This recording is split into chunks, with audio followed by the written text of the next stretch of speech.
بسم الله بديت وعلى النبي صليت وبحكاية كالعادة جيت.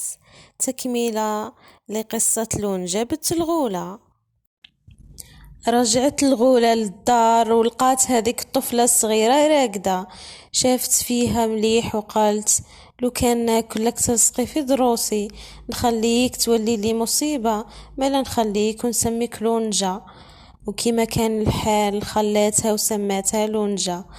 تربات لونجا وكبرت في دار الغولة وهي تحسبها امها، ولات طفلة في عمر الزهور، آية في الجمال، شعرها طويل طول الجبل اللي عايشة فيه مع الغولة. وكانت الغولة كل يوم تمشط لها شعرها تحسبهم شعرة بشعرة، وكانت لونجا تدلي شعرها والغولة تهبط عليه باش تروح تصيد. وكي ترجع تقول لها لونجا يا لونجا بنيتي ديري لي شعرك باش نطلع، راني كليت 7 رجالة والثامنة هجالة. تدلي لها لونجا شعرها باش تطلع. امها الغولة شهر يجيب شهر والعام يجيب العام، ولونجا عايشة عند الغولة وهي تحسبها امها وامها الحقيقية مسكينة.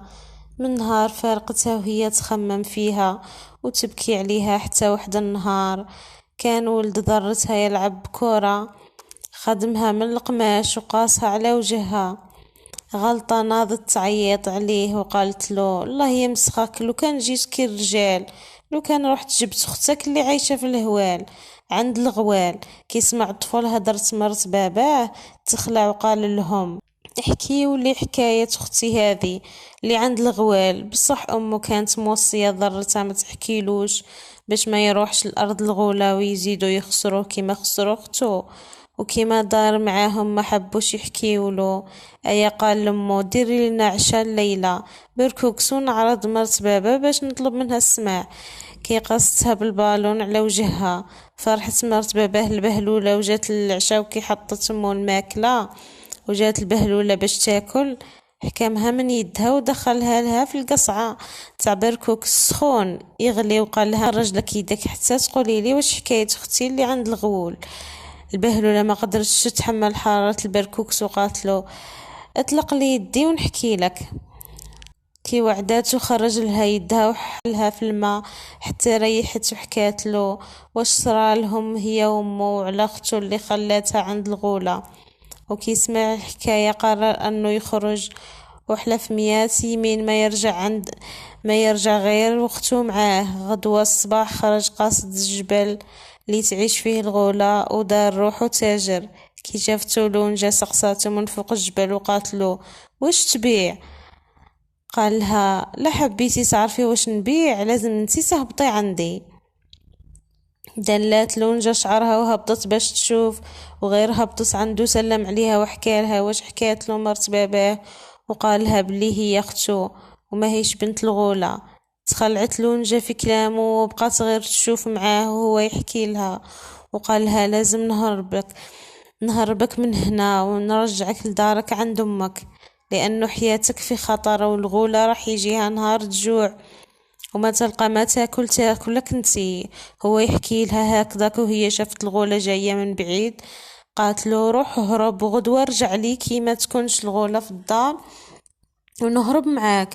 وطلعت للجبل تجري على شعرها حتى تقطعوا 2 شعرات. وهي وصلت الغولة عيطت على لونجا من تحت الجبل كما العادة وقالت لها لونجا يا لونجا بنيتي دلي لي شعرك باش نطلع، كليت 7 رجالة والثامنة هجالة. وكي طلعت الغولة وارتاحت عيطت على لونجا وقالت لها جيبي المشطة نمشط لك شعرك. راحت جابت لها المشطة وبدات تمشط لها وتحسب في شعراتها حتى لقات 2 شعرات ناقصين. قالت لها راهم 2 شعرات ناقصين وين راحوا؟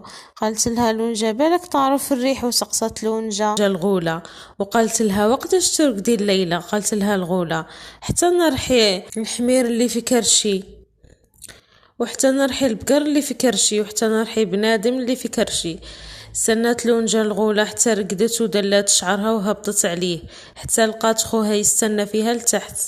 ركبت معاه فوق الحصان وهربوا يجريو. وكانت لونجا كل ما يمشي وشوية تسقسي القمرة وتقول لها يا القمرة يا قميرة شوفي لي ماما الغولة مازالها راقدة ولا ناضت. ترد عليها القمرة وتقول لها راها قريب تنوض. وكي بعدو شوية زادت لونجة سقسات القمرة قالت لها راها ناضت وتحوس عليك. زادوا بعدو لونجة وخوها وعاودت سقسات القمرة على الغولة. قالت لها القمرة راهي وراك الريح. وزادت سقساتها قالت لها القمرة هذه المرة طاحت الغولة من فوق الجبل كيما لقات شعرك اللي موالفة تهبط عليه. فرحت لونجة وخوها وكملوا طريقهم حتى وصلوا لبلادهم.